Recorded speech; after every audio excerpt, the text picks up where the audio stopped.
नमस्कार दोस्तों, मैं संतोष पटेल स्वागत करता हूं आपके अपने YouTube चैनल डिजिटल भंडार पर। आज की वीडियो में हम CPCT एग्जाम के लिए और सभी प्रकार के कॉम्पिटिटिव एग्जाम के लिए कंप्यूटर से संबंधित 20 इंपॉर्टेंट क्वेश्चंस को समझने वाले हैं।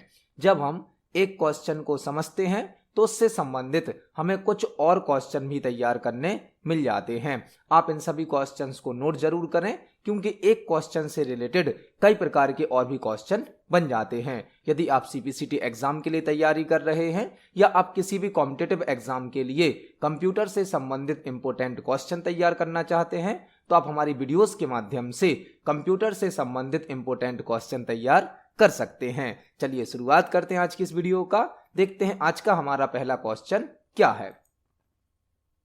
पहला क्वेश्चन हमसे पूछा गया है, MS एक्सेल में करंट टाइम को इंसर्ट करने के लिए ब्लैंक शॉर्टकट की है। MS एक्सेल में करंट टाइम को इंसर्ट करने के लिए ब्लैंक शॉर्टकट की है। पहला क्वेश्चन MS एक्सेल से पूछा गया है। यदि हमें MS एक्सेल में करंट टाइम को इंसर्ट करना है तो हम कौन सी शॉर्टकट की का उपयोग करेंगे। यहां पर आपको 4 क्वेश्चन तैयार करने हैं। 4 हमसे पूछा गया है, यदि हमें करंट टाइम इंसर्ट करना है तो शॉर्टकट की क्या होगी। आपसे यह भी पूछा जा सकता है, करंट डेट को इंसर्ट करने की शॉर्टकट की क्या है। तो यदि एक्सेल में आपको करंट टाइम इंसर्ट करना है, करंट टाइम, तो शॉर्टकट की होती है control shift colon. Control shift colon से करंट टाइम इंसर्ट होता है, जबकि कंट्रोल सेमी कॉलन से करंट डेट इंसर्ट होती है। एक्सेल में यदि आपको करंट टाइम इंसर्ट करना है तो कंट्रोल शिफ्ट कॉलन शॉर्टकट की है, और करंट डेट इंसर्ट करनी है तो कंट्रोल के साथ सेमी कॉलन।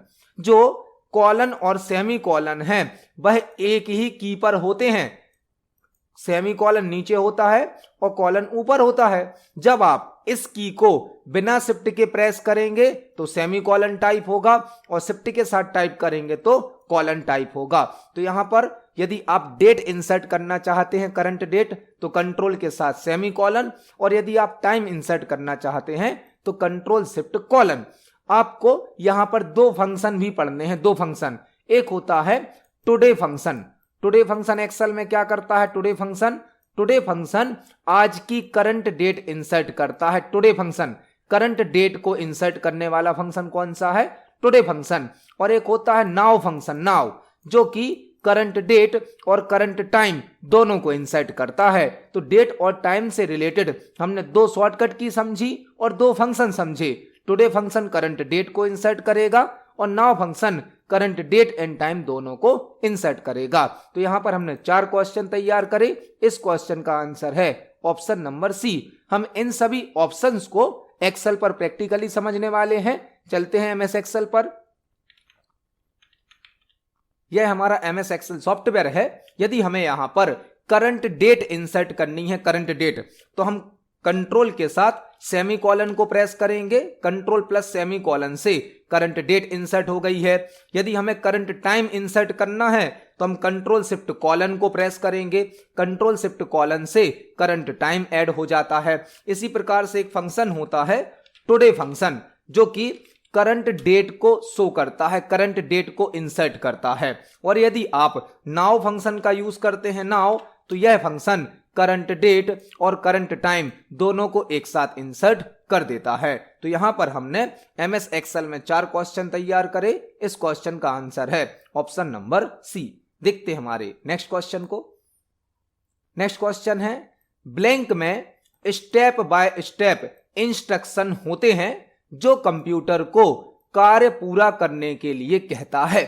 ब्लैंक में स्टेप बाय स्टेप इंस्ट्रक्शंस होते हैं। इंस्ट्रक्शन मतलब निर्देश, जो कंप्यूटर को कार्य पूरा करने के लिए कहता है।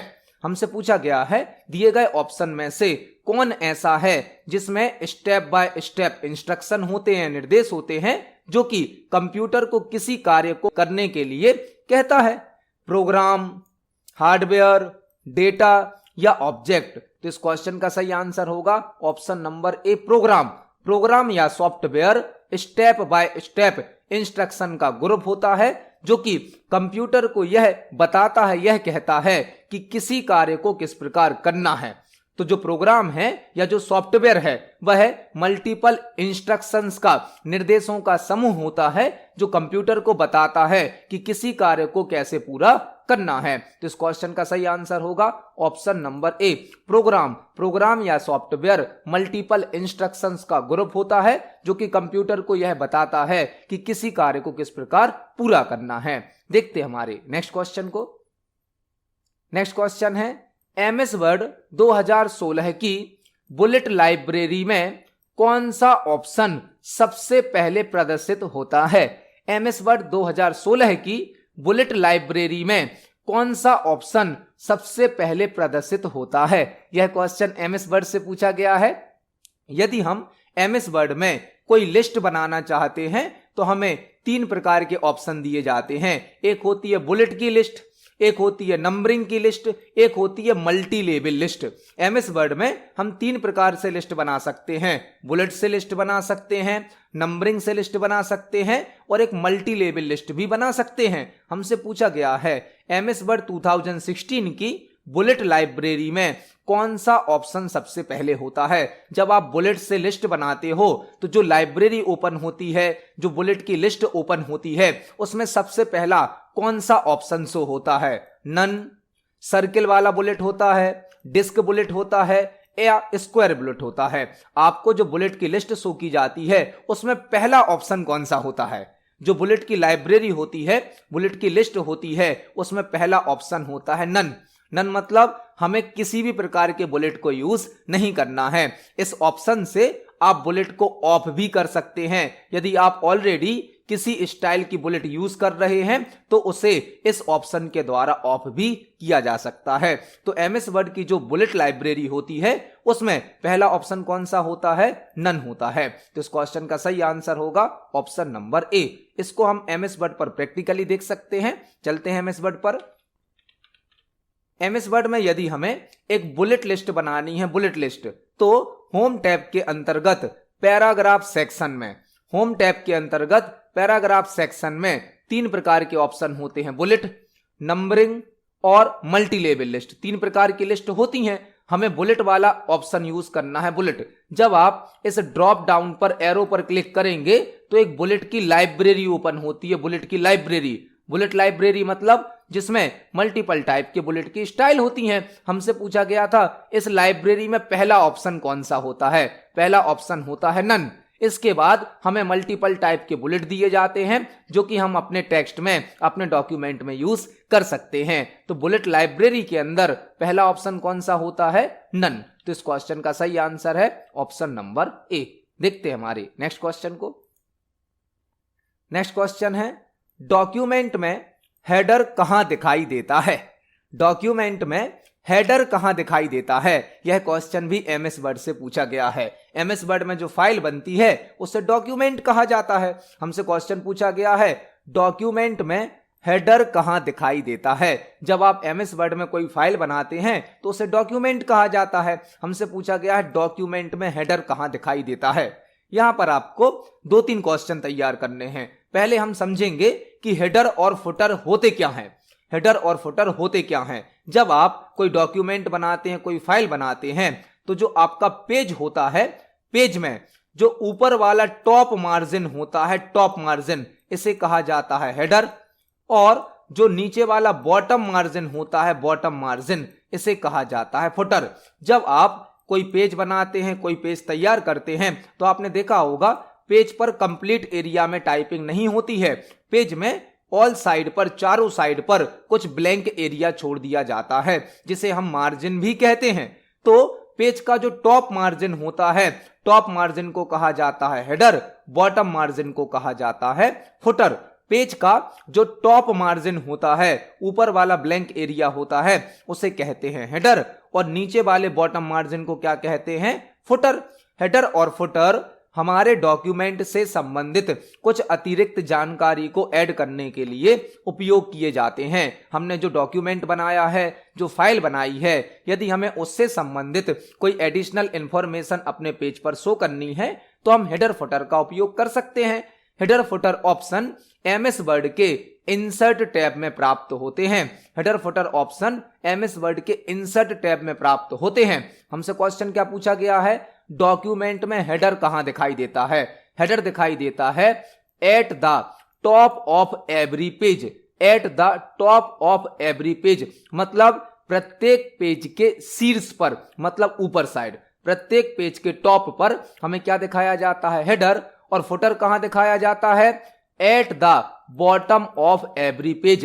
प्रत्येक पेज में नीचे फुटर दिखाया जाता है। प्रत्येक पेज में सबसे ऊपर जो मार्जिन होता है वह कहलाता है हेडर, और नीचे जो मार्जिन होता है वह क्या कहलाता है? फुटर। हेडर फुटर पेज के दो मार्जिन होते हैं। टॉप मार्जिन को कहा जाता है हेडर, बॉटम मार्जिन को कहा जाता है footer. Header footer option insert tab में प्राप्त होते हैं। इसको हम एमएस वर्ड पर प्रैक्टिकली देख सकते हैं।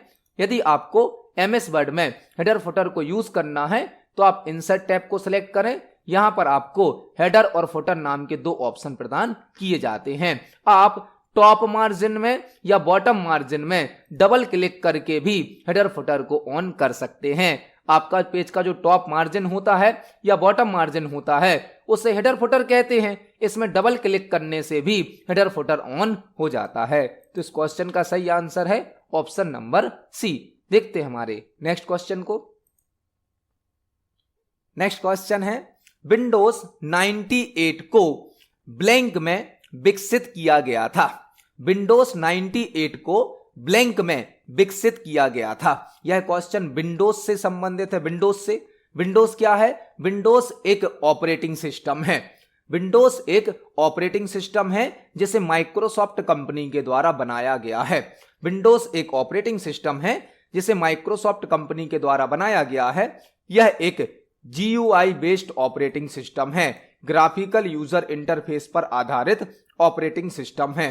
विंडोज एक ऑपरेटिंग सिस्टम है जिसे माइक्रोसॉफ्ट कंपनी ने बनाया है, और Windows GUI based operating system है, मतलब यह ग्राफिकल यूजर इंटरफेस को सपोर्ट करता है। हमसे क्वेश्चन पूछा गया है विंडोज 98 को ब्लैंक में बनाया गया था या विकसित किया गया था। तो विंडोज एक ऑपरेटिंग सिस्टम है जिसे माइक्रोसॉफ्ट कंपनी ने बनाया है, और अभी तक विंडोज के कई वर्जन आ चुके हैं, जैसे कि Windows XP, Windows 7, window Vista, window 8, window 10, window 11, कई प्रकार के वर्जन आ चुके हैं। उसी में से एक होता है विंडोज 98। यह बनाया गया था 1998 में। 1998 में ही विंडोज 98 को बनाया गया था। जो इसका नाम है इसको उसी ईयर के हिसाब से रखा गया है। विंडोज 98 को 1998 में ही बनाया गया था। आपको याद रखना है विंडोज 98 में जो 98 है इसको 98 में ही बनाया गया था। तो इस क्वेश्चन का सही आंसर क्या हो जाएगा? Option number B. देखते हैं हमारे नेक्स्ट क्वेश्चन को। नेक्स्ट क्वेश्चन है, इनमें से कौन शेष से अलग है? इनमें से कौन शेष से अलग है? हमें 4 ऑप्शन दिए गए हैं जिसमें से 3 एक दूसरे से संबंधित हैं लेकिन एक अलग है। हमें वह बताना है कि 3 एक से कौन है और एक अलग कौन है। क्वेश्चन क्या दिया गया है? इनमें से कौन शेष से अलग है? जो 4 ऑप्शन हैं उनमें से 3 तो एक दूसरे से संबंधित हैं लेकिन एक ऑप्शन इन तीनों से अलग है। पहला दिया गया है कंट्रोल यूनिट, दूसरा दिया गया है अर्थमेटिक लॉजिक यूनिट, तीसरा दिया गया है रजिस्टर, और चौथा दिया गया है प्रिंटर। तो यह जो 3 है, फर्स्ट, सेकंड, थर्ड, यह तीनों ही एक दूसरे से मिलते जुलते हैं, समान हैं। यह 3 हैं क्या? यह 3 CPU के कंपोनेंट हैं। CPU के कंपोनेंट, CPU मतलब सेंट्रल प्रोसेसिंग यूनिट। हमारे कंप्यूटर सिस्टम का जो CPU होता है, जो प्रोसेसर होता है, उसमें 3 बेसिक कंपोनेंट होते हैं, control unit, arithmetic logic unit और मेमोरी। मेमोरी मतलब रजिस्टर। तो जो CPU होता है, सेंट्रल प्रोसेसिंग यूनिट होती है, जिसे हम प्रोसेसर भी कहते हैं, कंप्यूटर सिस्टम का ब्रेन भी कहते हैं, यह बेसिक 3 कंपोनेंट से मिलकर बना होता है। कंट्रोल यूनिट मतलब कि CU, अर्थमेटिक लॉजिक यूनिट मतलब कि ALU, और मेमोरी, और सीपीयू के अंदर जो मेमोरी होती है वो कौन सी होती है, register.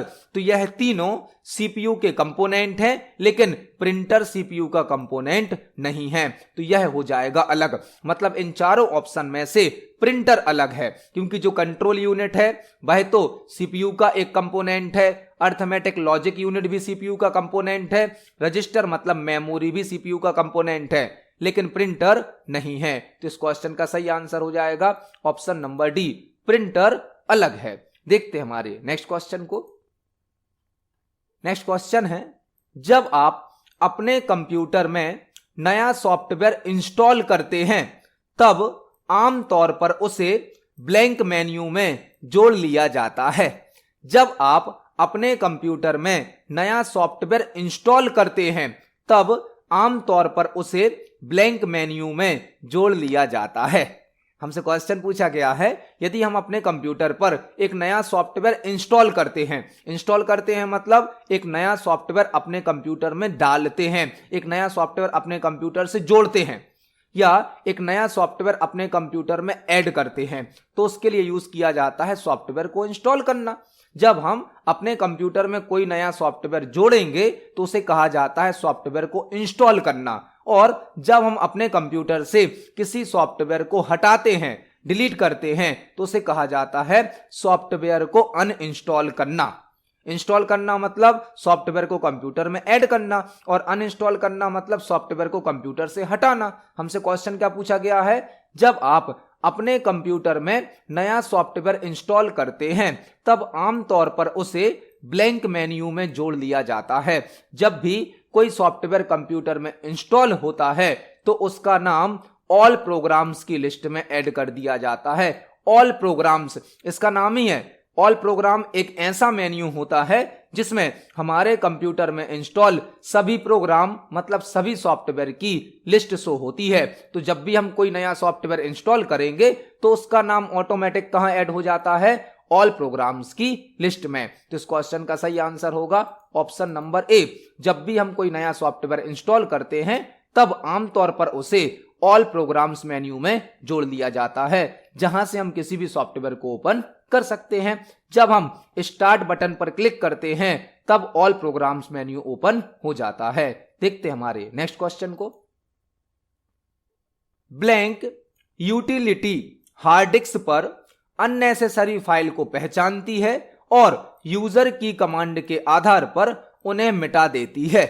Blank utility hard disk पर अननेसेसरी फाइल को पहचानती है और यूजर की कमांड के आधार पर उन्हें मिटा देती है। हमसे पूछा गया है, ब्लैंक यूटिलिटी हार्ड डिस्क पर अननेसेसरी फाइल्स को पहचानती है और यूजर की कमांड के आधार पर उन्हें मिटा देती है। जो ऑप्शन हमें दिए गए हैं, हमें ऐसा ऑप्शन सिलेक्ट करना है जो कि हार्ड डिस्क में ऐसी फाइलों को पहचानेगी, सिलेक्ट करेगी जो काम की नहीं है और यूजर उन्हें डिलीट भी कर सकता है। वह ऑप्शन होता है डिस्क क्लीनअप। डिस्क क्लीनअप एक यूटिलिटी सॉफ्टवेयर होता है। डिस्क क्लीनअप एक यूटिलिटी सॉफ्टवेयर होता है जो कि विंडोज ऑपरेटिंग सिस्टम के साथ सिस्टम टूल के रूप में होता है। इसके द्वारा हम हार्ड डिस्क में अननेसेसरी फाइल को सर्च करते हैं और उन्हें डिलीट भी कर सकते हैं, जिससे हमारे कंप्यूटर सिस्टम की स्पीड इंक्रीज हो जाती है। तो डिस्क क्लीनअप एक यूटिलिटी सॉफ्टवेयर है जो कि हार्ड डिस्क पर अननेसेसरी फाइल को डिलीट करता है और कंप्यूटर की स्पीड को बढ़ा देता है। तो इस क्वेश्चन का सही आंसर है ऑप्शन नंबर डी। देखते हैं हमारे नेक्स्ट क्वेश्चन को।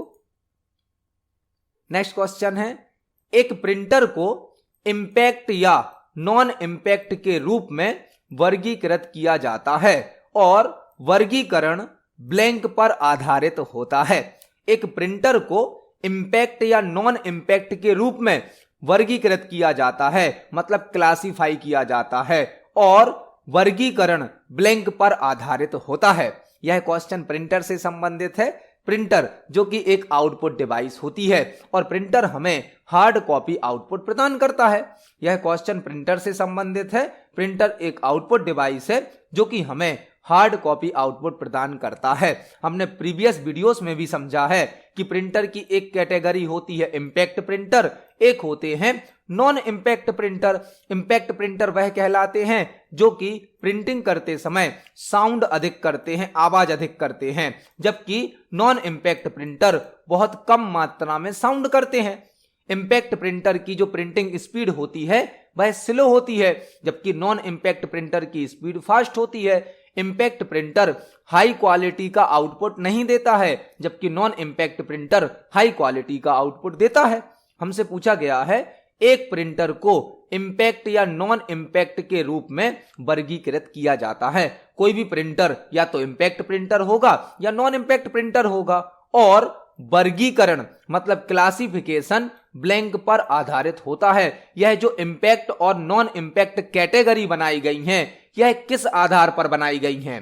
प्राइस के आधार पर, ऑपरेटिंग सिस्टम के आधार पर, टेक्नोलॉजी के आधार पर या जनरेशन के आधार पर? तो प्रिंटर की जो दो कैटेगरी बनाई गई हैं, इम्पैक्ट प्रिंटर और नॉन इम्पैक्ट प्रिंटर, वह प्रिंटर में यूज होने वाली टेक्नोलॉजी के आधार पर बनाई गई है, टेक्नोलॉजी के आधार पर। तो इस क्वेश्चन का सही आंसर क्या होगा? Option number C. इम्पैक्ट और नॉन इम्पैक्ट प्रिंटर की जो कैटेगरी बनाई गई हैं वह प्रिंटर में यूज होने वाली टेक्नोलॉजी के आधार पर बनाई गई हैं। देखते हैं हमारे नेक्स्ट क्वेश्चन को।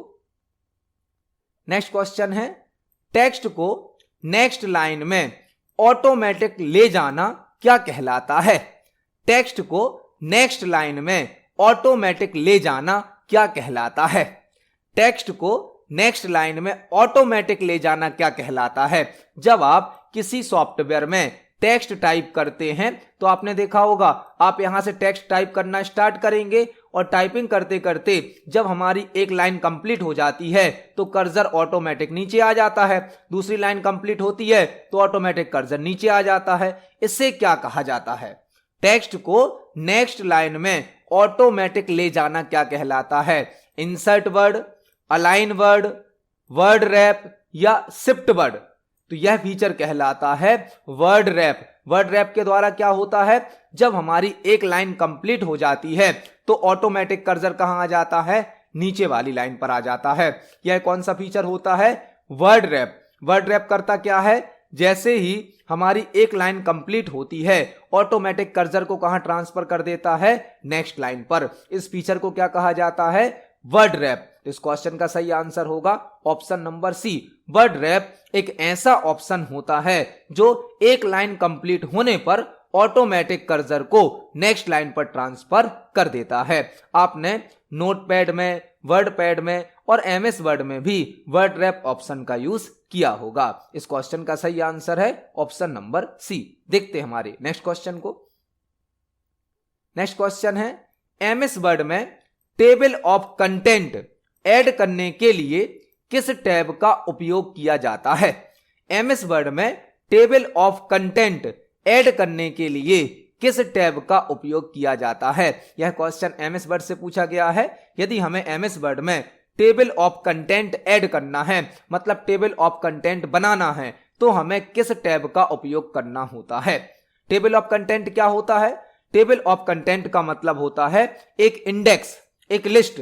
आपने देखा होगा किसी बुक में, किसी नोट्स में जो जो टॉपिक होते हैं, जो जो चैप्टर होते हैं, उन सब की एक लिस्ट बुक के स्टार्टिंग में बना दी जाती है, जिसमें यह लिख दिया जाता है कि कौन सा टॉपिक किस पेज नंबर पर लिखा गया है।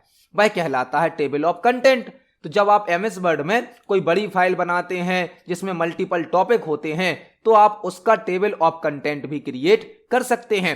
टेबल ऑफ कंटेंट एक इंडेक्स होता है, एक लिस्ट होती है जिसमें हमारी फाइल में यूज किए गए सभी टॉपिक और उनका पेज नंबर शो होता है, उसे कहा जाता है टेबल ऑफ कंटेंट। हमसे क्वेश्चन पूछा गया है, यदि हमें एमएस वर्ड में टेबल ऑफ कंटेंट ऐड करना है तो हम किस टैब का उपयोग करेंगे?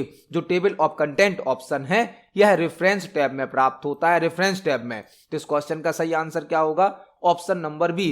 जो टेबल ऑफ कंटेंट ऑप्शन होता है वह रेफरेंसेस टैब में प्राप्त होता है। इस क्वेश्चन को हम एमएस वर्ड पर प्रैक्टिकली समझने वाले हैं। चलते हैं एमएस वर्ड पर। यह हमारा एमएस वर्ड सॉफ्टवेयर है। यदि हमें अपने फाइल में, अपने डॉक्यूमेंट में टेबल ऑफ कंटेंट को ऐड करना है तो हमें रेफरेंसेस टैब को सिलेक्ट करना होता है। रेफरेंसेस टैब में पहला ही ऑप्शन होता है टेबल ऑफ कंटेंट्स। यहां से हम टेबल ऑफ कंटेंट क्रिएट कर सकते हैं। तो इस क्वेश्चन का सही आंसर है ऑप्शन नंबर बी। देखते हैं हमारे नेक्स्ट क्वेश्चन को। नेक्स्ट क्वेश्चन है, आप ब्लैंक शॉर्टकट की का उपयोग करके किसी सिलेक्टेड वर्ड को अंडरलाइन कर सकते हैं लेकिन किसी स्पेस को नहीं।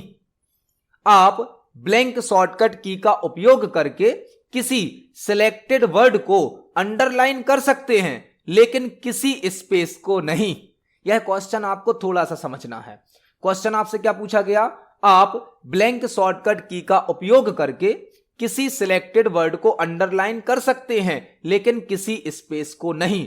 आपसे यह क्वेश्चन इस प्रकार भी पूछा जा सकता है कि एमएस वर्ड में यदि हमें केवल शब्दों को अंडरलाइन करना है लेकिन ब्लैंक स्पेस को अंडरलाइन नहीं करना है तो कौन सी शॉर्टकट की यूज की जाती है। क्वेश्चन क्या पूछा गया है हमसे, यदि हमें एमएस वर्ड में केवल वर्ड को अंडरलाइन करना है लेकिन वर्ड्स के बीच में जो स्पेस होता है उसे अंडरलाइन नहीं करना है तो कौन सी शॉर्टकट की काम आएगी।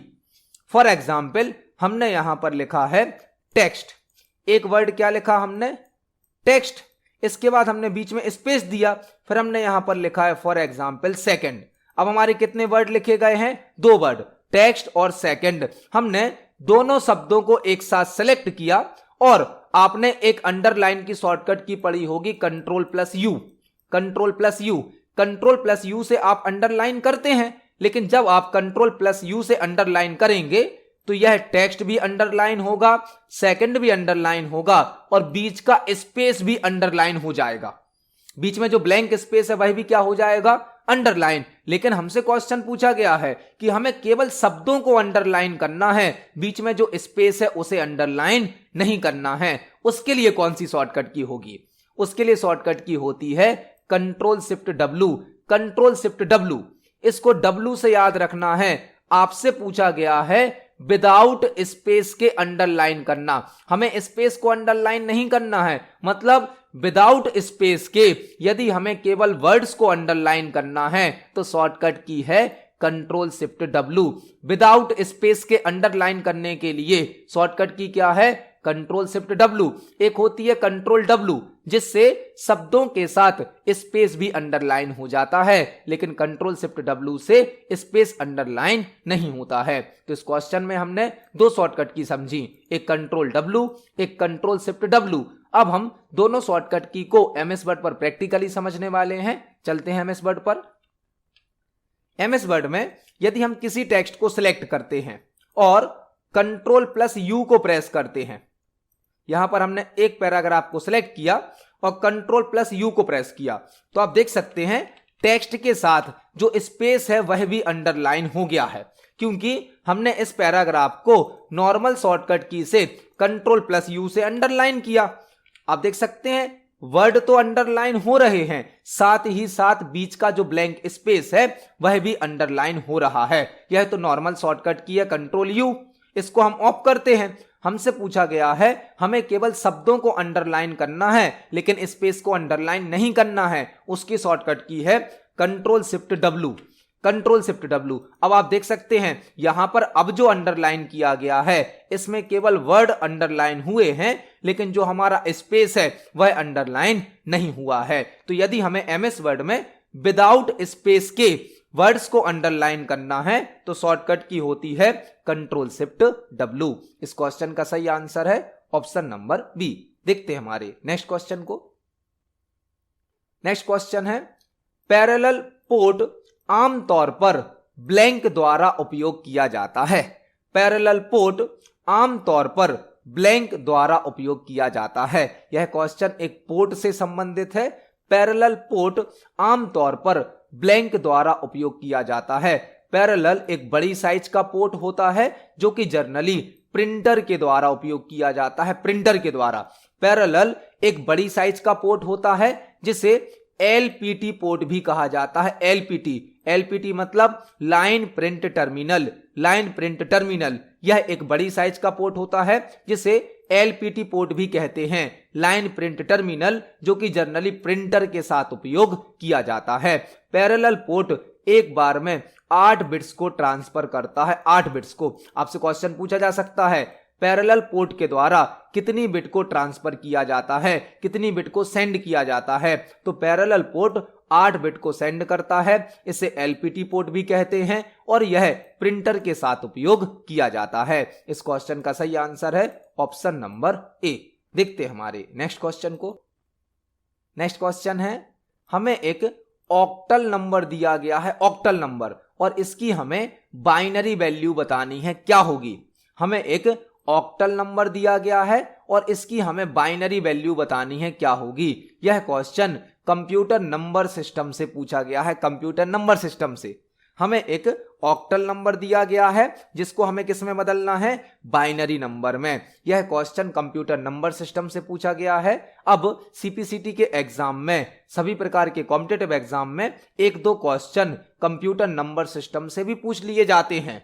आपको यहां पर 4-5 प्रकार के क्वेश्चन तैयार करने हैं। पहला क्वेश्चन, कंप्यूटर सिस्टम में कितने नंबर सिस्टम यूज किए जाते हैं। तो कंप्यूटर सिस्टम में 4 प्रकार के नंबर सिस्टम यूज किए जाते हैं, 4 प्रकार के। पहला होता है बाइनरी नंबर सिस्टम जिसका बेस होता है 2। दूसरा होता है ऑक्टल नंबर सिस्टम जिसका बेस होता है 8। तीसरा होता है डेसिमल नंबर सिस्टम जिसका बेस होता है 10 डेसिमल। और लास्ट होता है हेक्साडेसिमल जिसका बेस होता है 16। कई बार पेपर में ये बेस पूछ लिए जाते हैं कि किस नंबर सिस्टम का बेस क्या होता है। कई बार क्वेश्चन पूछ लिया जाता है कंप्यूटर सिस्टम में कितने प्रकार के नंबर सिस्टम यूज किए जाते हैं। तो कंप्यूटर सिस्टम में 4 प्रकार के नंबर सिस्टम यूज किए जाते हैं। बाइनरी नंबर सिस्टम जिसका बेस 2 होता है, ऑक्टल नंबर सिस्टम जिसका बेस 8 होता है, डेसिमल नंबर सिस्टम जिसका बेस 10 होता है और हेक्साडेसिमल नंबर सिस्टम जिसका बेस 16 होता है। हमें एक क्वेश्चन दिया गया है जिसमें एक ऑक्टल नंबर दिया गया है, हमें इसे बदलना है बाइनरी में। इस क्वेश्चन को सॉल्व करना बहुत ही आसान है, यह बहुत ही बेसिक क्वेश्चन है। यदि आपको किसी भी ऑक्टल नंबर को बाइनरी में बदलना है तो आपको एक फॉर्मूला याद रखना है 4 to 1। एक फॉर्मूला याद रखना है, क्या, 4 to 1। आप कोई भी ऑक्टल नंबर बहुत ही आसानी से बाइनरी में बदल सकते हो। हमें जो ऑक्टल नंबर दिया गया है इसको बाइनरी में बदलने के लिए फॉर्मूला क्या लगाएंगे हम, 4 to 1। अब हम इस फॉर्मूले के आधार पे इस क्वेश्चन को सॉल्व करेंगे। हमें जो नंबर दिया गया है ऑक्टल, उसमें पहला अंक है 4, दूसरा अंक है 5। हमने दोनों अंकों को अलग अलग लिख लिया। पहली डिजिट थी 4, दूसरी डिजिट थी 5, हमने दोनों को अलग अलग लिख लिया। अब हम इन दोनों पर अपना फॉर्मूला अप्लाई करेंगे, 4 to 1। 4 to 1 यह हमारा फॉर्मूला है। अब आपको इस फॉर्मूले का यूज करते हुए 4 बनाना है, 4। तो इस फॉर्मूले में से 4 बनाने के लिए आप केवल किसका यूज करेंगे, 4 का। 2 और 1 का यूज तो करेंगे नहीं। 4 बनाएंगे तो 4 को यूज करेंगे। 4 को दे दिया हमने 1। क्या आपने 2 को यूज किया, नहीं किया, तो इसको 0 दे दीजिए। 1 को यूज किया, नहीं किया, तो इसको 0 दे दीजिए। मतलब जिस नंबर को आप यूज कर रहे हो यह अंक बनाने के लिए उसको 1 देंगे, जिसका यूज नहीं कर रहे उसको 0 दे देंगे। यहां पर हमें 5 बनाना है। 5 कैसे बनेगा, 4 + 1, 4 और 1 को मिलाएंगे तो 5 बन जाएगा, 5 बन जाएगा। 4 को यूज कर रहे तो 1, 2 को यूज नहीं कर रहे तो 0, 1 को यूज कर रहे तो 1। यह हमारा क्वेश्चन सॉल्व हो गया। हमने 4 बनाया कैसे, 4 को यूज किया तो 1 दिया, 2 और 1 को यूज नहीं किया तो 0 दिया। यहां पर 5 बनाया, 5 बनाने के लिए 4 की जरूरत है, 1 की जरूरत है, दोनों को 1 दे दिया, 2 की जरूरत नहीं थी, 0 दे दिया। यह हमारा आंसर आ गया। आंसर क्या आया, 1 0 0। पहले यह वाला नंबर लिखा, फिर नीचे वाला नंबर लिख दिया, 1 0 1। यह हमारा आंसर है। आप देख सकते हैं इसको सॉल्व करना कितना आसान है। आपको जो भी ऑक्टल नंबर दिया गया है आप उसके प्रत्येक डिजिट को अलग अलग लिखें और उस पर अपना एक फॉर्मूला लगा दें, 4 to 1। आप जो भी नंबर यूज करते हैं उसको 1 दे दीजिए, जो नंबर यूज नहीं करते उसको 0 दे दीजिए। हमारे इस क्वेश्चन का आंसर होगा ऑप्शन नंबर सी। हमें जो ऑक्टल नंबर दिया गया था उसको बाइनरी पर बदलने पर आंसर आया 100 101। तो इस क्वेश्चन का सही आंसर है ऑप्शन नंबर सी। देखते हैं हमारे नेक्स्ट क्वेश्चन को। नेक्स्ट क्वेश्चन है, कीबोर्ड पर 0 से 9 लेबल वाली कीज को क्या कहा जाता है। कीबोर्ड पर 0 से 9 लेबल वाली कीज को क्या कहा जाता है। यह क्वेश्चन कीबोर्ड से संबंधित है। कीबोर्ड में वह की जिन पर 0 से लेके 9 तक के लेबल होते हैं, मतलब 0 से लेके 9 तक लिखा होता है, उन्हें कौन सी की कहा जाता है। कीबोर्ड जो कि एक इनपुट डिवाइस है, कीबोर्ड जो कि एक इनपुट डिवाइस है, कीबोर्ड में जिन की पर 0 से लेकर 9 तक का लेबल लगा होता है, इन्हें कहा जाता है न्यूमेरिक की। न्यूमेरिक की नंबर वाली कीज को क्या कहा जाता है, न्यूमेरिक की, जो कि 0 से लेकर 9 तक होती हैं, मतलब टोटल 10 होती हैं। तो इस क्वेश्चन का सही आंसर होगा option number B.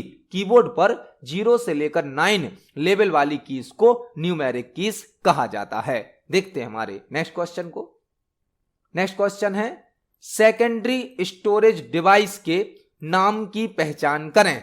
Secondary storage device के नाम की पहचान करें। यह क्वेश्चन कंप्यूटर मेमोरी से संबंधित है।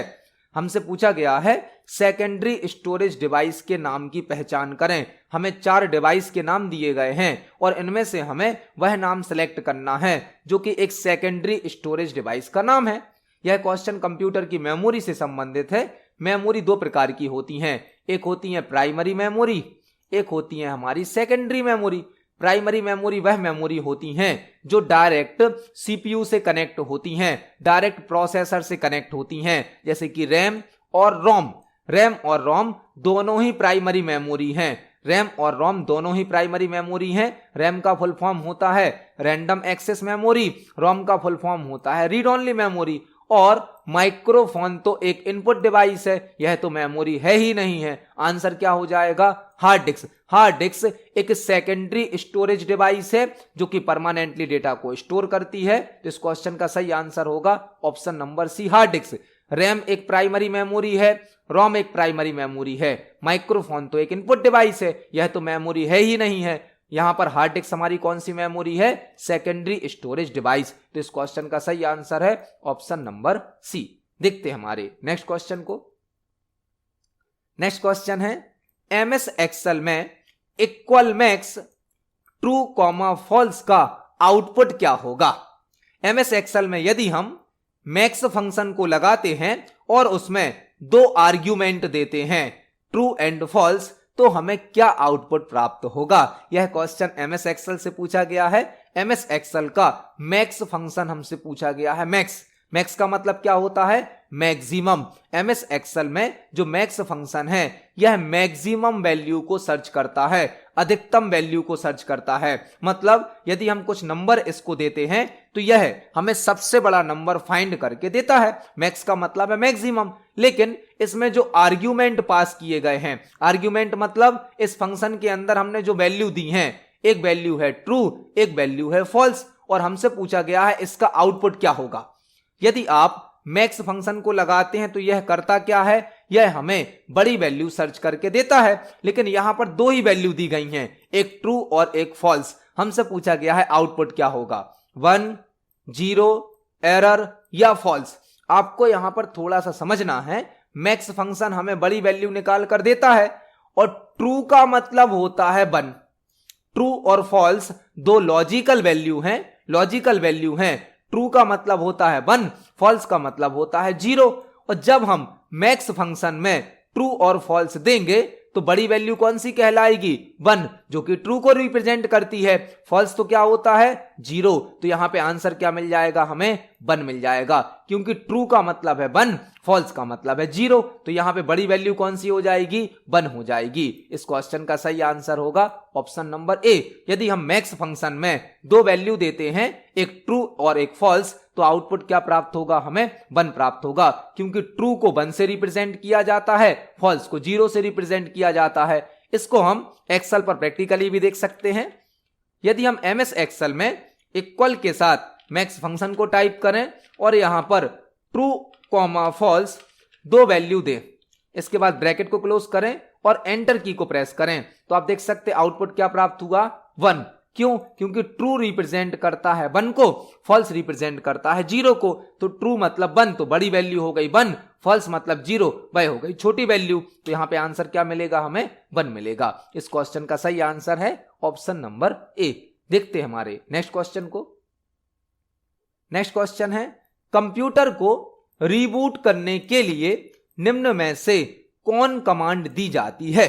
कंप्यूटर को रीबूट करने के लिए निम्न में से कौन कमांड दी जाती है? यदि हमें अपने कंप्यूटर को रीबूट करना है मतलब रीस्टार्ट करना है। बूट करना मतलब होता है कंप्यूटर को ऑन करना। कंप्यूटर को बूट करना मतलब क्या होता है? कंप्यूटर को ऑन करना। हम एक ऑफ कंप्यूटर को भी ऑन कर सकते हैं और एक ऑन कंप्यूटर को भी रीबूट कर सकते हैं। रीबूट मतलब रीस्टार्ट कर सकते हैं। तो हमसे यहां पर रीबूट या रीस्टार्ट की शॉर्टकट की पूछी गई है, जो कि होती है control alt delete. Control alt delete या कंट्रोल ऑल्ट डेल।